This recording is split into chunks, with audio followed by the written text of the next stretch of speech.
Meet Ali Banat, a friend of mine, a young Muslim born and raised in Sydney, Australia, who has lived quite a successful life.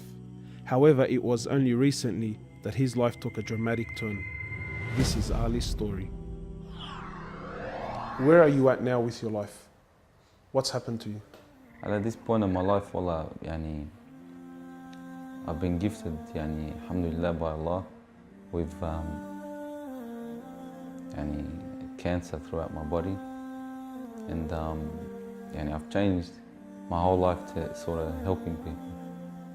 Why do you call it a gift, Ali? And alhamdulillah, it's a gift because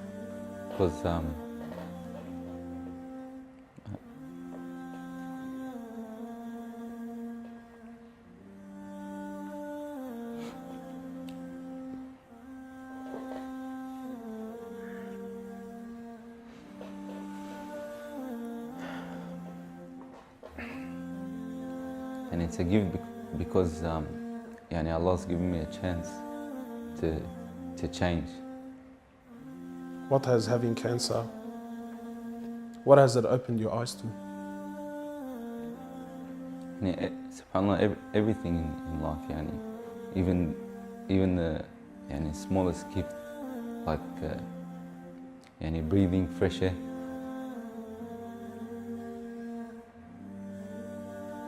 Do you feel like you used to take that for granted before?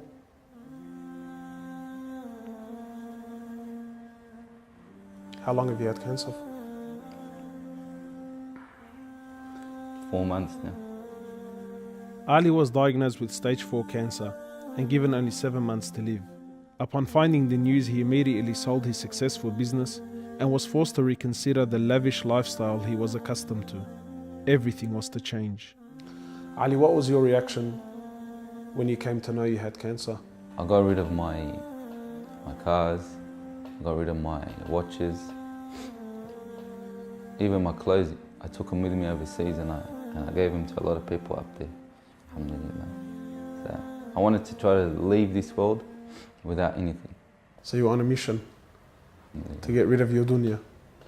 It wasn't until Ali invited us into his room that we truly understood the luxurious lifestyle that he was living and the extent of the sacrifice that he was making.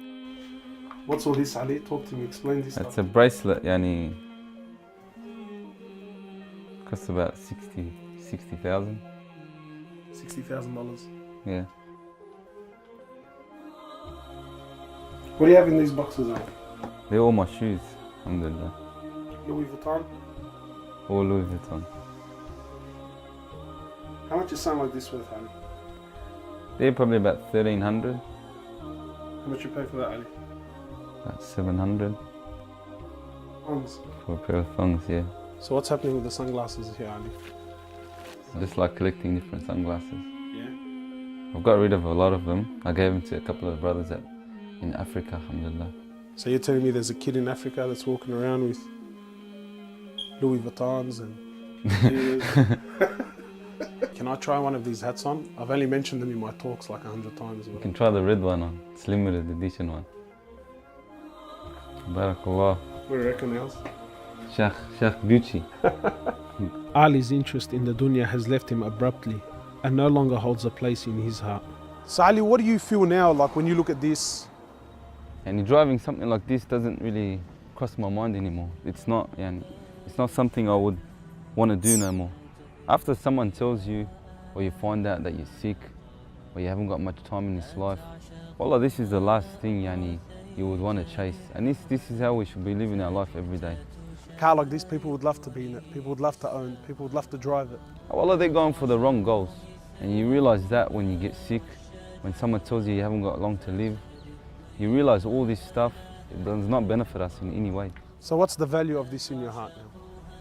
This is worth one pair of thongs for a little African child with no thongs. Wallahi, it's worth more than me to see him smile with a pair of thongs than own one of these. Wallah al-Azim. Ali has since dedicated the remainder of his life and wealth to helping those who are far less fortunate than him. After an emotional journey to Africa, Ali has established a charity titled Muslims Around the World Project. The organization wasted no time in the construction of a masjid and a school in Africa to serve as an ongoing charity for him when he finally has to depart this world. Well, it all started from when I went to the cemetery when a brother that has cancer passed away. And I was at the cemetery and I was just thinking to myself, after you go, there's nothing.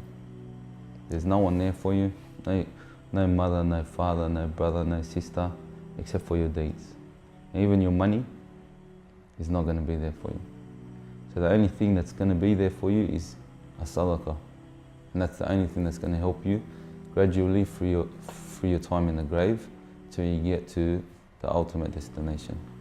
As the reality of death further sinks in, Ali spends most of his personal time in preparing himself for his final meeting with his Creator, Allah. The Prophet of Allah says, sallallahu alaihi wasallam, more or less, he says, he who loves to meet Allah, Allah loves to meet him. And he who hates to meet Allah, Allah hates to meet him. Are you loving to meet Allah? Because of this cancer, I've been advised by one of the brothers to take a special drug to help me with pain and stuff. And subhanAllah, it's very strong. I took a bit too much and I came into a whole different world within not knowing where I was, and it was very hard for me. And subhanAllah, I actually seen things I've never seen before. And my family were there all standing around me, and I was pointing up and I was saying, Ya Allah, take me. And it was that beautiful what I was seeing. I just wanted to go. And the next day, subhanAllah, I woke up and I was upset that Allah didn't take me.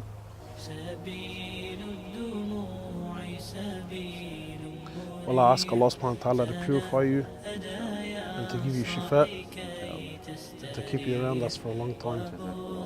Allah, may Allah subhanahu wa ta'ala reward you.